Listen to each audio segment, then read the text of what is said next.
Chapter 9. The Mock Turtle's Story. "You can't think how glad I am to see you again, you dear old thing," said the Duchess, as she tucked her arm affectionately into Alice's, and they walked off together. Alice was very glad to find her in such a pleasant temper, and thought to herself that perhaps it was only the pepper that had made her so savage when they met in the kitchen. "When I'm a duchess," she said to herself, not in a very hopeful tone though, "I won't have any pepper in my kitchen at all. Soup does very well without.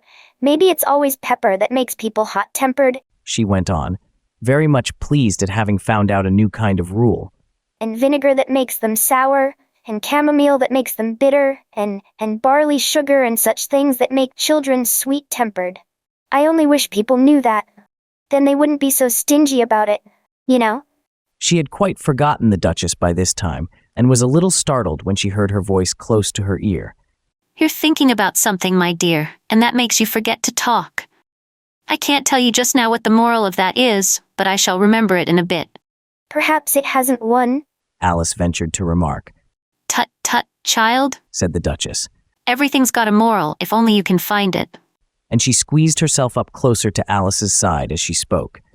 Alice did not much like keeping so close to her, first, because the Duchess was very ugly, and secondly, because she was exactly the right height to rest her chin upon Alice's shoulder, and it was an uncomfortably sharp chin. However, she did not like to be rude, so she bore it as well as she could. "The game's going on rather better now," she said, by way of keeping up the conversation a little. "'Tis so," said the Duchess. "and the moral of that is, oh, 'tis love that makes the world go round." "Somebody said," Alice whispered, "that it's done by everybody minding their own business." Now that was getting good. The full video is on my channel. Come and listen.